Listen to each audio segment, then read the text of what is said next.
and Jake Epstein, Shane Kipple. I try to, I take people's money right here at the pool table. I'm a shark. When you see him, you're like, this kid just has it together, and you know he's going to go places. It's a tutoring room. I don't really know what's going on. So, this is a perfect example of how much we work. This is great. This is Degrassi, unscripted. This is unscripted. This is why it's not planned at all. I think it must be a little bit of a facade, I hope. Otherwise, that's a little nerve-wracking to have that sort of self-possession at that age. Dressing rooms, Cassie Steele, and wow, there's a lot of girls here. This is my dressing room. There's a lot of girls here today. Jimmy was really just a good guy. He was just like, you know, a sport playing, sort of rich, good guy. And he wasn't, and I'd say the first season he wasn't much more than that. But what we realized is that we had an amazing actor in Aubrey who was like so charismatic and could do a lot more than just that. He didn't just have to be the stereotypical jock guy. We knew that Jimmy and Spinner were good from season 1. They had a few moments together. We knew, in fact, they had an episode or two together. We knew they had a chemistry. So going into season 2, we really aimed to expand on that and really work with it. Like, let's say I do the dancing, you do the music.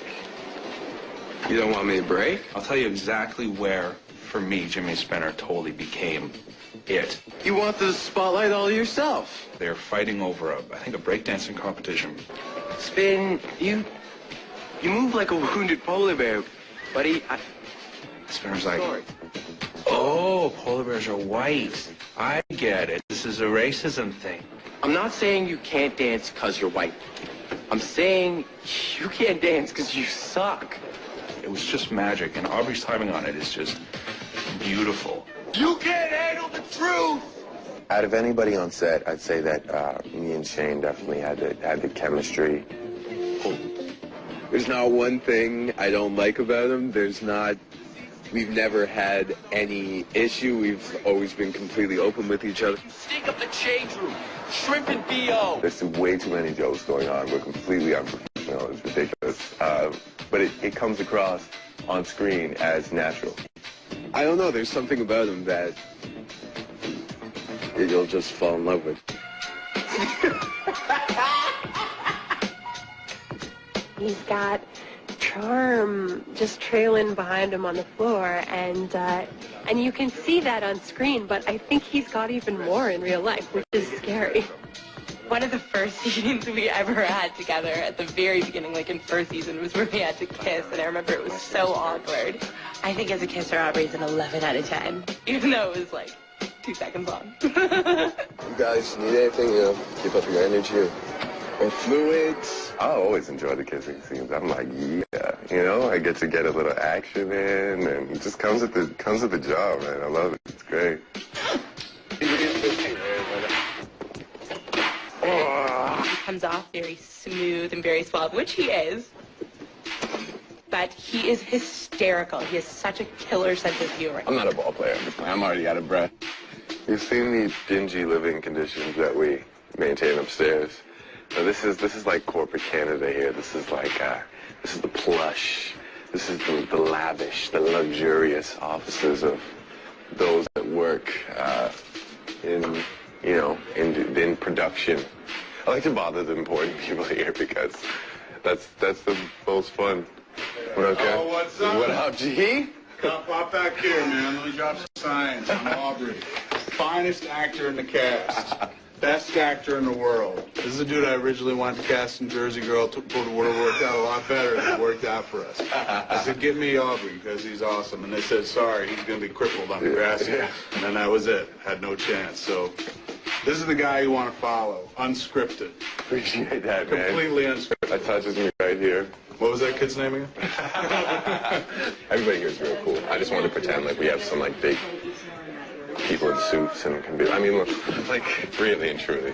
Look, stress buster, because I got to work with him. Can you believe this?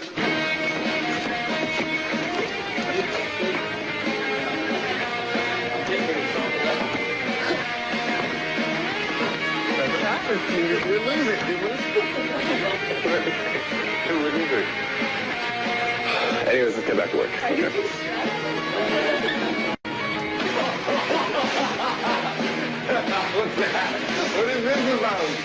hold on, Robertson, what's up? All right, we're done. It's okay. It's okay. It's all right. Okay, you're gonna be just fine. It's all right. I'm here. I'm not going anywhere, okay? You're all right.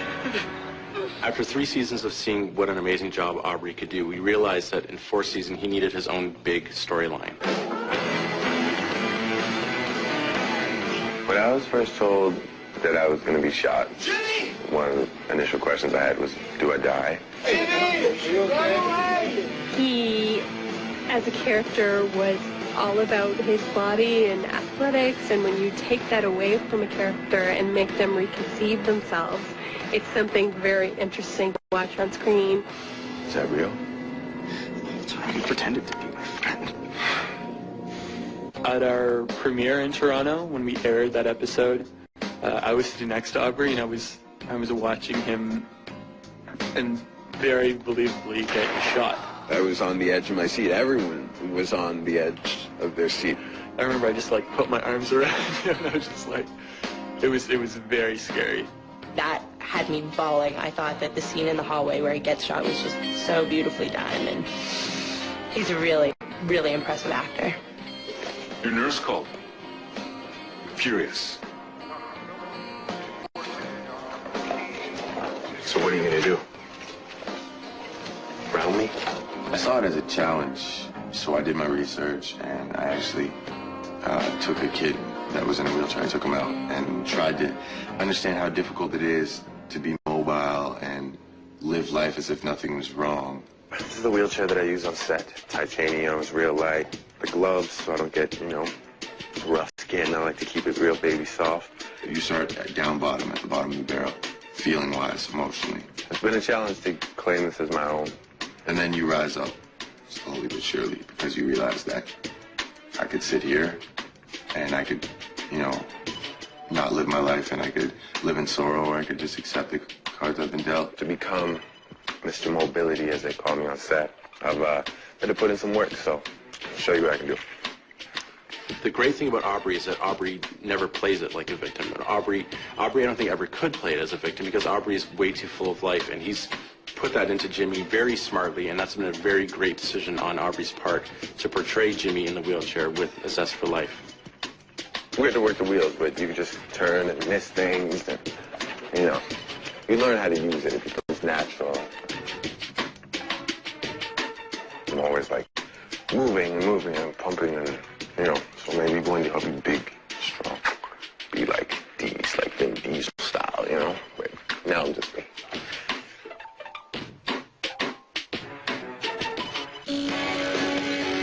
I didn't get a haircut today, so this is what happens when you don't get your hair lined up.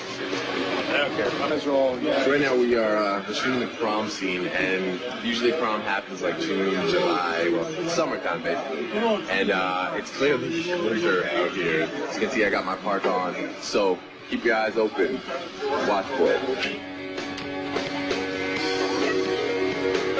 Okay, so you've officially seen my life, you've been hanging out with me, but you can't go anywhere just yet, because coming up next, we have a sneak peek at a new, never-before-seen Degrassi episode, so stay tuned.